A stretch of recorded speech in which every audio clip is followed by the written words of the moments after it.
Hi folks, it's Kathy Hill with Century 21 Alton Clark, and I am just besieged with questions from buyers and sellers about all the changes that they're hearing from the news with National Association of Realtors, Florida Association of Realtors, Realtor Association of Lake and Sumter counties, which I'm a member of as well. And all the information coming in is still saying, stand by, we'll let you know, we'll let you know. Well, the biggest question that seems to be on the chopping block is that the buyers are going to need to come up with some other way to compensate an agent to give them the representation that they really have benefited from as long as I can remember in real estate transactions. With the changes coming up, it will be interesting to see what comes of it, but it looks like it's going to come down to buyers having to either provide the money for their own services from real estate agents and realtors, or the sellers still willing to go ahead and compensate those buyer agents. Right. What's going to come down to is answers that we don't have yet, but I do have some definitive information for you. I want you to meet Greg Meyer. Greg is with the mortgage firm, and he has sent me a very kind marketing piece that I found so informative. I asked him to sit down and address some of it with you folks today in place of my normal monthly marketing report. So Greg, if you'll say hello to the folks and answer some of those questions we discussed, Sure. I appreciate it. Hi everyone. Hope everything is well. And yeah, for sure. I mean, listen, nothing should truly change.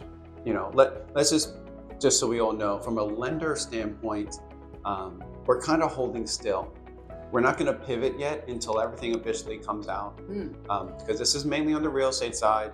From the lender side, we really can't make any big moves just yet until we really have everything in place and it comes out and makes everything official. And at that point, lenders will see if there can be any changes made or if things can help. But overall, if a buyer is going to have to pay for their agent's compensation, that's coming out of the buyer's savings, their assets, their money that they've been saving up for down payment and closing costs, which we know a lot of people just get there.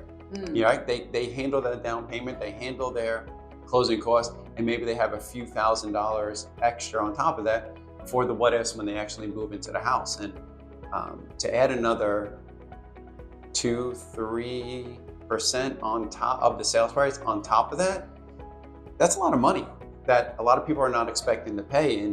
And for as long as I've been in the business, 22 plus years, the sellers always covered that. So whoever blew the whistle and whoever thinks something was wrong, nothing has been wrong. The seller handles the buyer and the seller's agent's compensation. And they basically handle that from the equity in their home from what they're getting on the sale of the process. And nothing should really change. I think the only thing that's really changing is how you guys are on the real estate side and how you are presenting that, right? On the MLS, and when like having that negotiations. And really what we should all be doing is communicating.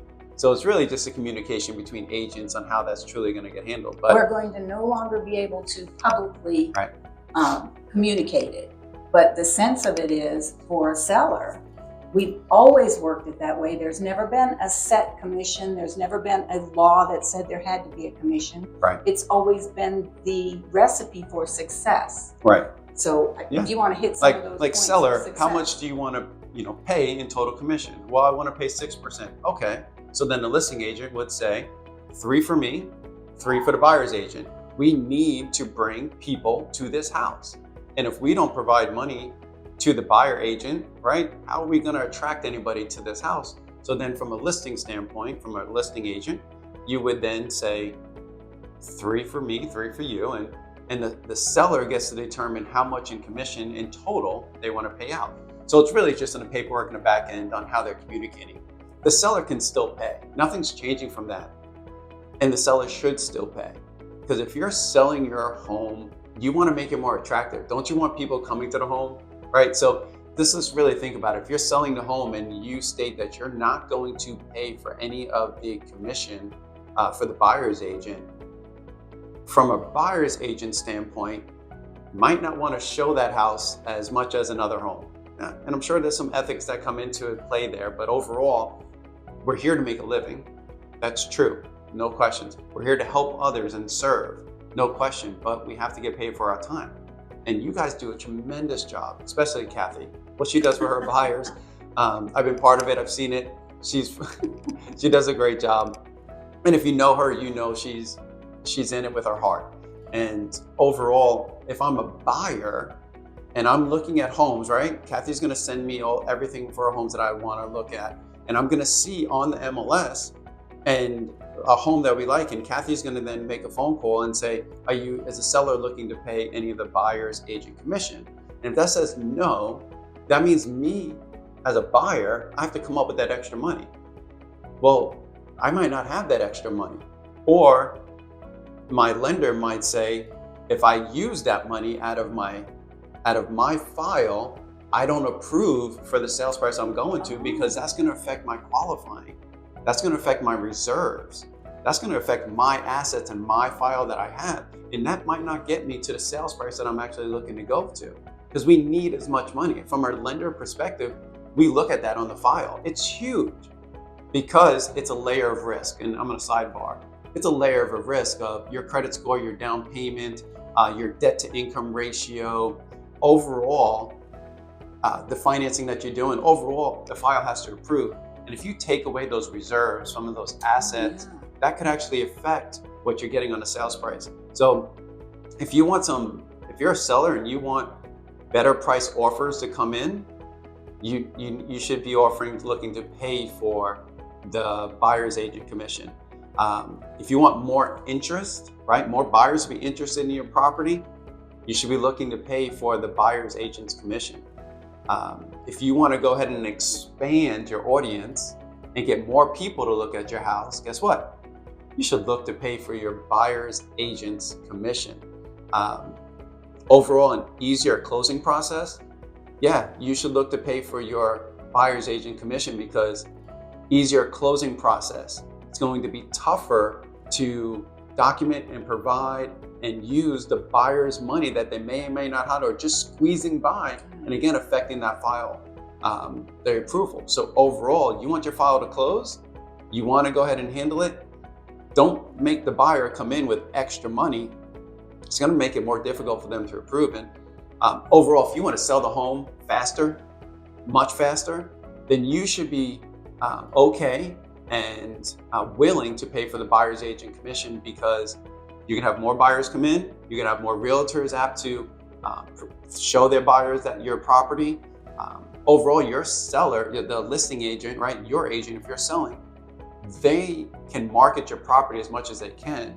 But overall, it's the buyer's agent searching the MLS to see what properties fit their buyer's characteristics, and then providing and saying, here, buyer, based on what you said, this home's going to be perfect for you. This is the home. They're the ones searching for the home. So if you want a wider audience, you want a quicker sales process, you want to get more buyers in, you want to get the highest sales price that you possibly can on your property, you should be looking to pay for your buyer's agent commission, or the buyer's agent's commission. Offering a buyer's agent commission Hey, would be the key. of key. And to open and how that's going to work is having that conversation, right, with seller, having a conversation with the seller's agent or listing agent, same thing, and negotiating what you're going to do, so that when the actual buyer agent contacts the listing agent, they can have that communication and that dialogue on what's available to basically bring interest into that property. So you're looking to sell, nothing should change whatsoever. You should still be looking to pay for the buyer's agent commission of some kind. So you should be offering something. Or factoring it in from the start is going to be the best way for you to know what your end result will be, and we work backward from there. Yeah, and that's huge, because that's something I always say with my clients who are selling to buy another house, right? We need to know how much you're going to walk away with. Yeah. How much are you getting in net profit? Well, I don't know. What am I going to? You go to the title company. So your listing agent has a title company in mind that's going to be representing you and taking care of your sale. Reach out to them and say, can I please have a seller net sheet? And they are going to run the numbers based on what you provide to them and how much you're going to be providing for a total commission between both agents. And they can run the numbers and give you an idea exactly how much you're going to be working with and walking away with as a net profit on the sale. And then you know. It's all a plan. If you make a plan in advance, you plan to succeed. Yep. So that's what we want to do, is work together with all of our good information and plan to succeed. This is an ongoing situation. We'll hear more in the next few weeks. It's going to be a lot of fun. Just hang on for the ride. But you'll notice on this video, you're going to see a phone number, contact information for Greg Meyer, because I know we only touched the surface. A little bit, But yeah. this is the answer man right here. This is the money man. I'll be happy to help. So everything's free of charge, mortgage consultation. We can run through numbers. We can just give you an idea of what's going on. And my big thing is you need to know the numbers so you can think about it, pray about it, sleep on it, and overall make that decision knowing what's going on. So be happy to run any numbers that we can, go through it with you, and kind of just take it from there and set you up for success. Appreciate that so much, Greg. And it happens to be a Thursday, and you happen to be here in the office today. But when we have clients who might want to meet with you here in person, you're always available to set up an appointment and come up here. Yeah, we can meet face to face, and a lot of people love it. I'm great with that. We set that up. He does a good job. Everyone likes a Zoom call here once in a while too. It's whatever's best and most convenient. But we're here to serve and help as best we can. In Century 21 Alton Clark, right over here in Fruitland Park on Highway 441. We're ready to help you out to your best needs. Thanks for watching, and I appreciate your time.